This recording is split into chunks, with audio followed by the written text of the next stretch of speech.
Assalamualaikum warahmatullahi wabarakatuh. Sebelumnya, izinkan kami memperkenalkan diri. Saya Danisha Fikila dari absen 8. Saya Maulila Zanati Auji absen 17. Saya Sundari Smala dari absen 34. Saya Alfariji dari absen 3. Saya Putra Nala Gustina dari absen 9. Hari ini kami akan memaparkan biografi dari Syekh Abdus Samad Al-Palimbani. Selamat mendengarkan. Syekh Abdus Samad Al-Palimbani yaitu adalah seorang ulama terkemuka dalam sejarah syiar Islam di tanah Melayu. Merajuk pada kitab Tarikh Salasilah, Negeri Kebah, ulama tersebut lahir pada tahun 1116 Hijriah atau bertepatan dengan 1704 Masehi. Palembang adalah tempat sang Syekh berasal. Di kala itu ada pusat sebuah kerajaan Islam.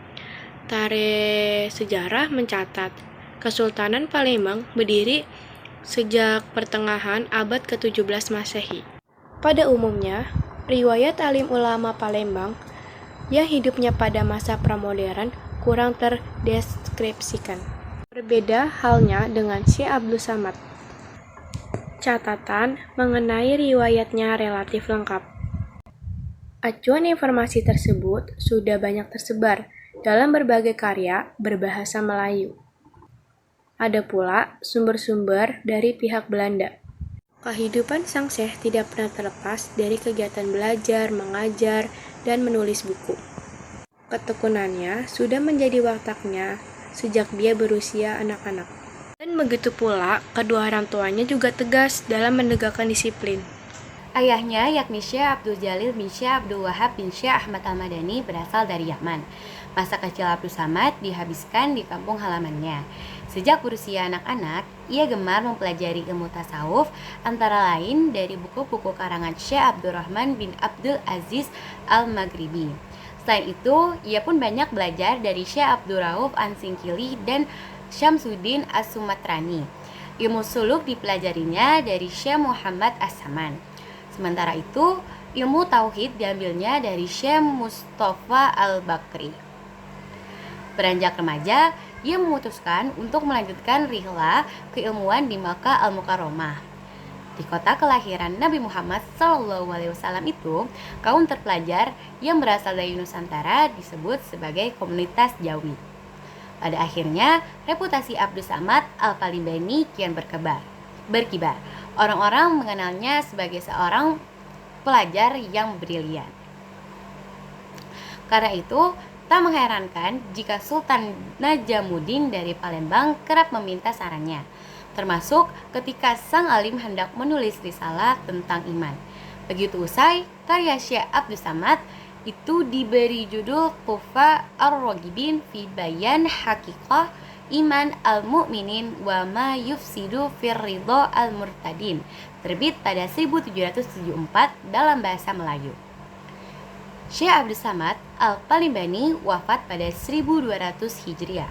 Kira-kira usianya kala berpulang ke rahmatullah telah lewat 84 tahun. Keterangan itu bersumber dari karya Al-Baitar, Hilya Al-Baishar fi Tarik Al-Qarn As-Salis Asyar. Namun, pendapat Al-Baitar disanggah beberapa peneliti.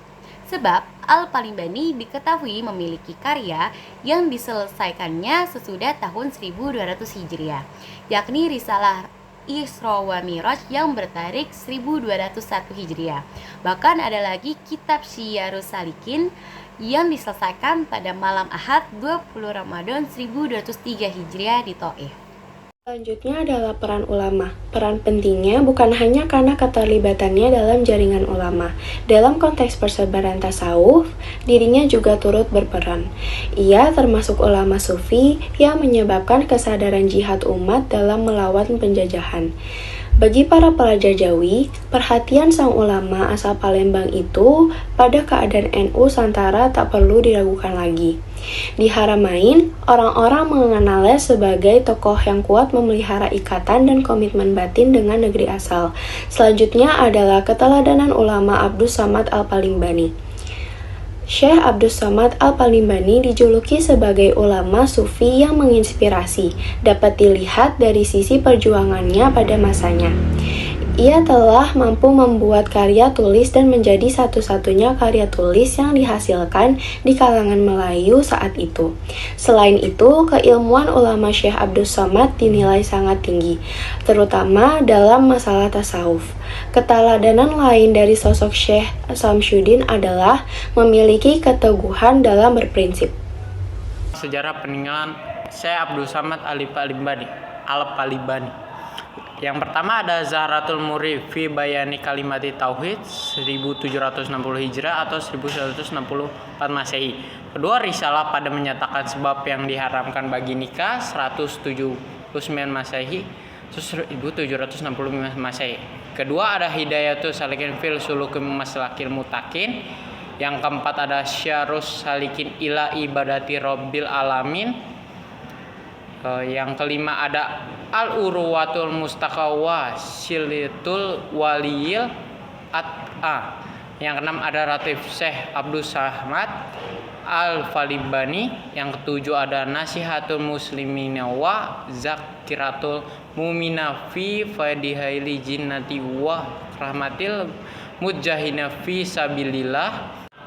Yang ke-8 ada Arsyalatul fil Kalifariyati Ratib Lailatul Jum'ah. Yang ke-9 ada Muflikun fi Bayani Faidin Fafi'a fi Jihadi fi Sabilillah.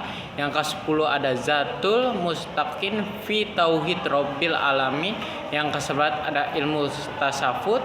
Yang ke-12 ada Muslifut Tuhbatil Mahdaha Minasaratil Bahda Alais Salatu Wassalam. Yang ketiga ada Kitab Miraj. Yang ke-14 ada Anisul Mutakin. Yang ke-15 ada Puisi Kemenangan Kedah. Keteladanan Abdul Somad Al-Falibani. Beliau adalah sosok ulama yang sangat kritis. Dia selalu mengkritisi kalangan yang mempraktikkan tasawuf secara berlebihan dan mengingatkan akan bahaya kesesatan yang diakibatkan oleh aliran tarekat, khususnya tarekat Wujudiyah Muhid yang telah banyak membawa kesesatan di Aceh. Untuk mencegah apa yang diperingatkannya itu, Syekh Abdus Samad menulis intisari 2 kitab karangan Imam Al-Ghazali, ulama dan ahli filsafat abad pertengahan, yaitu kitab Ihya Ulumuddin dan kitab Bidayat Al-Bidayah. Keteladanan lain dari sosok Syekh Abdus Samad adalah memiliki keteguhan dalam berprinsip. Ia sangat membenci penjajahan Belanda karena telah menguasai sepenuhnya kerajaan Islam dan para sultan tidak memiliki kuasa untuk mempertahankan wilayahnya. Ia memutuskan untuk merangkul otoritas politik dengan memberi spirit jihad kepada para penguasa dengan mengirimkan surat kepada Pangeran Pakunegara yang disertai dengan jimat berupa panji-panji. Substansi surat itu memberi motivasi pada penguasa Jawa agar jangan takut harus gugur karena dalam jihad. Karena ganjaran yang diterima ialah surga, motivasi jihad ini ia tulis berupa buku yang berjudul Nasihatul Muslimin wa Tazkiratul Mu'minin fi Fadail Jihadi fi Sabilillah wa Karamatul Mujtahidi fi Sabilillah. Terima kasih sudah mendengarkan pemaparan biografi dari Syekh Abdul Samad Al-Palibani. Semoga apa yang kita sampaikan bisa bermanfaat bagi kalian semua. Wassalamualaikum warahmatullahi wabarakatuh.